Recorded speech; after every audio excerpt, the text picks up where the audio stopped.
Record ছোঁয়া ২০তম শিরোপা ঘরে তুলেছে লিভারপুল। ইউর্গেন ক্লপের বিদায়ের পর অনেকেই ভেবেছিল নতুন কোচ আর্নে স্লটের অধীনে মানিয়ে নিতে সময় লাগবে লিভারপুলের খেলোয়াড়দের, কিন্তু মৌসুমের শুরু থেকেই দুর্দান্ত ফুটবল খেলতে থাকে দলটি। শেষ পর্যন্ত ৪ ম্যাচ হাতে রেখেই শিরোপা জিতেছে অলরেডরা। ক্লপের বড় ছায়া মুছে দিয়ে দায়িত্ব সামলানোটা সহজ কাজ ছিল না ডাচ মাস্টারমাইন্ডের। ওয়ালটন আবারও মিলিনিয়ার অফারে ওয়ালটন ফ্রিজ কিনে আপনিও হয়ে যেতে পারেন মিলিয়নিয়ার। মিলিনিয়ার ছড়াছড়ি দেশ জুড়ে, এটা শুধু ওয়ালটনই পারে। নিজের প্রথম মৌসুমেই এই কীর্তি করে দেখিয়েছেন তিনি।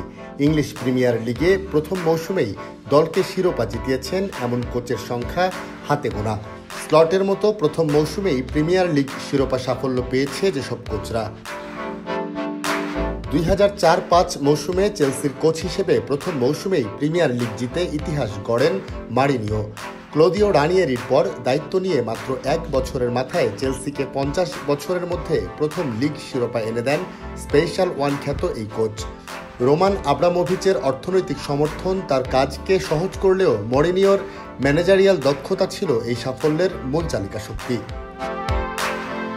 মরিনিওর পর দ্বিতীয় কোচ হিসেবে প্রথম মৌসুমেই শিরোপা জেতেন আরেক কিংবদন্তি কোচ কার্লো আনচেলত্তি। ২০০৯-১০ মৌসুমে ম্যানচেস্টার ইউনাইটেডকে ১ পয়েন্টের ব্যবধানে পেছনে ফেলে চেলসিকে শিরোপা এনে দেন ইতালিয়ান এই কোচ। সেই মৌসুমে ২৭টি ম্যাচ জিতে ক্লাবের চতুর্থ শীর্ষ লিগ শিরোপা জয় করে ব্লুজরা। ২০১৩-১৪ মৌসুমে ম্যানচেস্টার সিটির কোচ হিসেবে প্রথম মৌসুমেই প্রিমিয়ার লিগ জিতেছিলেন ম্যানুয়েল পেলেগ্রিনি। ম্যান সিটিকে প্রথম প্রিমিয়ার লিগ শিরোপা জেতানো কোচ রবের্ট মানচিনির ছাঁটাই হওয়ার পর কোচ হন পেলেগ্রিনি। ২০১৬-১৭ মৌসুমে আরেক Italian coach Antonio Conte Stamford ব্রিজে এসে তার নিজস্ব স্টাইলে বদলে দেন চেলসিকে। মৌসুমের মাঝপথে রক্ষণে ৩ ডিফেন্ডার নিয়ে খেলার কৌশল আনেন কন্তে, যা তখন রীতিমতো আলোড়ন তোলে। শেষ পর্যন্ত সেই রূপান্তরিত দলটি মৌসুম শেষে নিজেদের ষষ্ঠ প্রিমিয়ার লিগ শিরোপা ঘরে তোলে।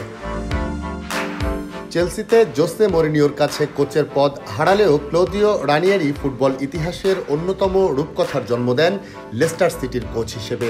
২০১৫-১৬ মৌসুমে অপ্রত্যাশিতভাবে প্রিমিয়ার লিগ জিতে নেয় লেস্টার।